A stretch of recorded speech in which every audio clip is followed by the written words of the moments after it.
What's up guys, Ethos here. Today I'm going to be doing a quick tutorial on how to win more 1v1s. Hey, what's going on guys, Ethos here. Just wanted to say all these clips are taken from my stream. I stream every day at twitch.tv/ethos, and if you haven't done so already, make sure to subscribe, hit that bell, and join my Discord server down below.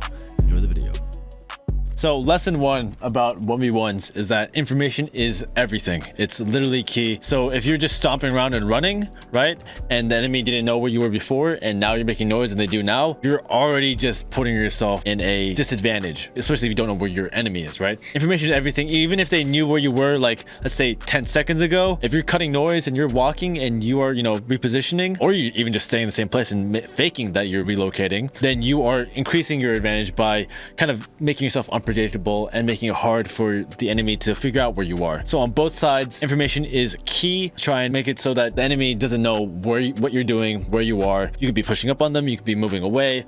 It could be anything. 1v1s are very situational, right? So it's hard to cover everything in a general aspect. It could be a 1v1 post-plant situation where you're trying to defend the bomb, or a 1v1 where you're trying to defuse the bomb, or a 1v1 where the bomb is down somewhere. 1v1, you're ulting or something. There's a lot of different scenarios where you're in a 1v1. So it's hard to encompass all of them, but I'll try to give you more, basic tips that'll help you in any kind of situation. So again, yes, information is key. Second off is you have to try and think about what your enemy is doing in this situation. So it's like a game of chess, right? Game of chess. You gotta try and think, okay, if you were them in their position, right? What angles would you hold? What places would you push? What plays would you make? Would you rotate out? Would you not? What kind of things would you do? You have to try and think about that. Let's just go over how to retake first. So now let's say you've gone to site, you didn't see anything. You don't see anyone here. The bomb is planted, right? First tip you should do if you're retaking and you're trying and the bomb is down, it's a 1v1, the other enemies in a post plant. First, recognize who your enemy is.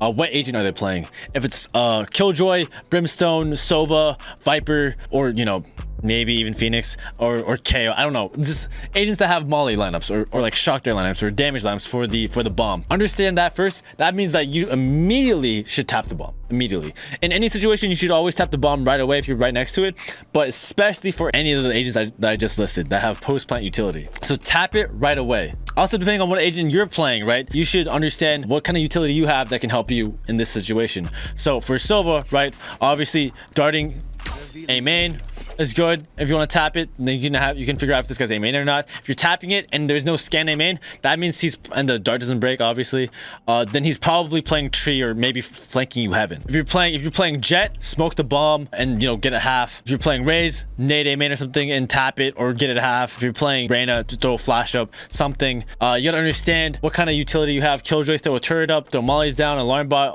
on heaven flank or for tree or something. Raise, throw a Roomba towards A main or towards tree. Viper, throw down your orb. Omen, throw down your smoke. Whatever agent you're playing, I'm assuming you know how they work. So hopefully you should know what kind of utility is useful in this situation to help you, put more pressure on him. Because what you do by tapping the bomb right away is you're applying pressure to the enemy. So even if you don't know where he is, he could be in A main or tree or heaven, right? If you tap it right away, there's always that risk to him that you're just full sticking it, right?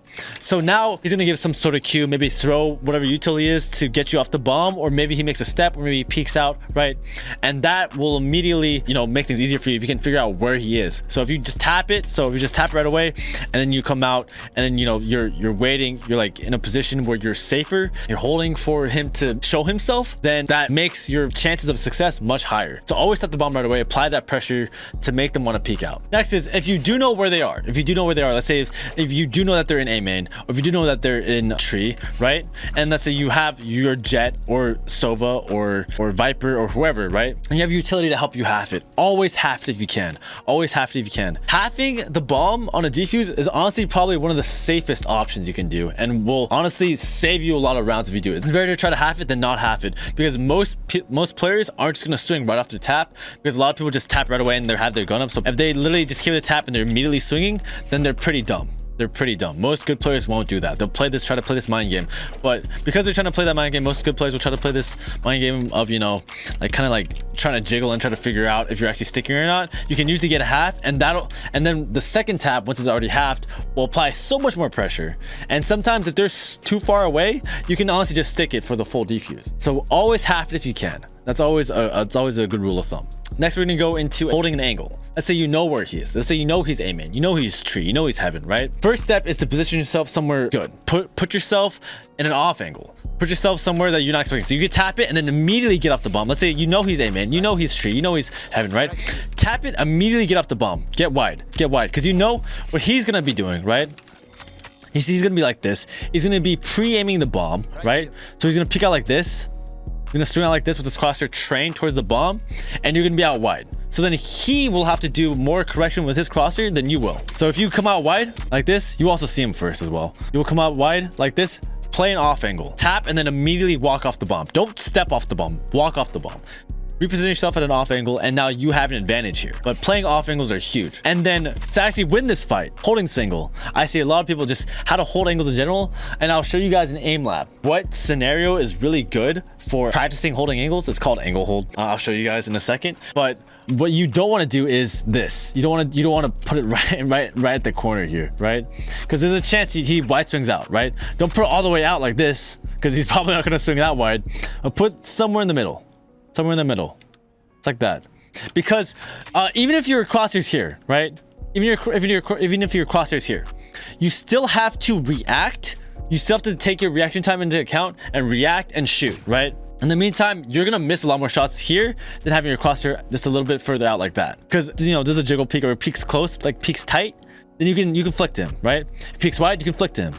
But this is just the best position. Knowing your own reaction time, you gotta, you know, deal with this yourself and figure it out for yourself, and going to aim lab will help you train this and also help you figure out where is the sweet spot for you, is having it somewhere a little bit off the wall. So now if he peeks tight, you can flick like that, or if he peeks wide, you can flick like that, or he peeks right into your crosshair and you just shoot him, right? Like if you're right here, right, and he's wide swinging, you're not gonna react in time. I'm sorry, no one's reaction time is that fast unless you're pre-firing. No one's reaction time is that fast if he's just wide swinging out. If he just literally wide swings out, you're gonna shoot and miss, right? But if you know your reaction time, if you know your reaction time like this, if he wide swings here and you shoot the second you see him cross the corner from here, and you shoot the second you cross the corner, and that's like the perfect sweet spot. That's what the sweet spot is, right? Is knowing this distance of your reaction time, right? So do that. Come out a little wider on the off angle and hold a little wider, just like that. Sweet spot. You're gonna win a lot more aim duels, a lot more 1v1s just like that. Having that off angle plus the crosshair off the corner, and it's just gonna help accounting for your reaction time. You want to account for your reaction time. Okay, now for post plant, right? Post plant. So on the reverse, right? They tap it. If they don't know where you are, maybe take the gamble. Take the gamble that they're not gonna full stick. Take the gamble that they're scared of you, right? And just full tuck. Right, this full tuck, because let's say they're getting half or whatever and you want to just jiggle to get them off the bomb, but you make this noise here, now they know you're in A main. One option you have is to just not do anything off the first tap and just chill, right? Because then even if they get a half, right, they still don't know where you are. They still don't know where you are. If you don't make any moves from A main at all and they get a half, and you're gambling that they don't full stick it because they're not a psycho, then your chances of winning are better. But if you make a step or show utility and they get a half anyways, then that's the worst case scenario for you. Because now, you know, you've expended utility, they know where you are, and also they have it as half. But if they get a half, there's a sweet spot. That's like the middle ground. That's like the second best scenario where they get a half, but they don't know where you are. So, and they might honestly like not assume you're going to be in A main. If you're not swinging off the first tap, they might assume that you're tree or that you're heaven, that you're like creeping out heaven, because they're like, oh, any person in their right mind would definitely swing on that, but you didn't. So now they're going to be even less likely to maybe hold for A main, right? Obviously, that's something if you don't have like a util or stuff, right? But like if you're Sova, right? Obviously you can just, you know, you can send stuff. Just I don't know, just throw a dart, dude. You can just dart. You can even not even like be like fancy about it. You can literally just dart like this if you want. Dart like this, and that dart will basically ensure if they're sticky or not. You know, if you're Sova, then you know Shark Dart lineups, hopefully, right? Like this, or is it like this? You just one click them. Oh, it's you one click them. Yeah, you just literally just click them. Just even at the top of the U and just click them like that, and they just land on Jenny, right? You have whatever, right? If you're raised, throw a Roomba, throw a nade. If you're Jet, throw a smoke and spam, which is actually super underrated. Just throwing a smoke down like this, like if they're sticking, right? You throw a smoke down like here, and then you spam. That way you are in no danger of the guy who's out wide. So that's something that Jets should do more, is just throwing a smoke to cover your spam. I'm doing that because usually also if they're just trying to stick it and they start getting spammed, if you don't kill them, you'll probably get them off the bomb because they're gonna be worried about it. So use your utility to make sure they're not sticking it. That's the biggest thing. And also, you know, jiggle to try to get them off. Do that, or jump jiggle. Or jiggle shoot if you want. Or another thing you can do, mind games, right? On first tap, it's something dumb, right? But just wide swing out. If it's a good player and you think that they're going to try to go for half, or you think they're whatever, or you think that they're about to tap, then you can just try to timing swing it. Honestly, that'll win you a lot of fights. The more 1v1s you do, the better you'll get at it. But like the second you feel like they're about to tap, you swing before they even tap. So then by the time they tap, you're already out wide and they can't even react to it, you know? So you do all this, right? You're tucking, swing out random time. And they're like, oh, I was about to tap the bomb. I'm not ready, you know? Do something like that. Try to be unpredictable, especially in a 1v1, right? The name of the game is just unpredictability. It's not about having good aim necessarily. It's not about being cracked. It's just about being the most prepared, most unpredictable. So that's how you win 1v1s. Anyways, guys, hope you guys enjoyed this little tutorial. It went a lot longer than I thought it would. God, I have to show you guys the aimlab scenario. Yeah, okay, this really quick, like 60 seconds. So if you go to tasks, you go to flicking on aimlab, go to angle hold, boom, there you go. It's like this, it's like that. Aimlab is free, by the way. If you didn't know, my link is down in the description. This is an affiliate. I'm a partner or sponsored by aimlab, so hashtag ad. But aimlab is great, and here is a scenario that'll help you train for what I was telling you about, holding angles in a 1v1. So it's gonna go from left, right, left, right. So all I do is just come here, hold from the left, flick once, hold from the right, wait for him to come out, just like that. Just come out, and you just want to practice, you know, being reactive to this guy, just like that. And I guarantee you this was gonna help you win more 1v1s where you're playing an off angle and you're holding for the guy to peek out from the corner.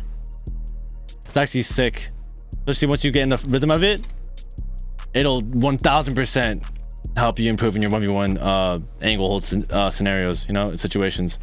All right, okay, anyways, guys, yep, again, aimlab, link in the description. If you guys want to download it, great program to help you improve your aim and your consistency overall for your mouse control. Highly recommend. All right, guys, thank you guys so much for watching the video. I hope you guys enjoyed. My name is Ethos, and I'll see you guys next time. Peace out.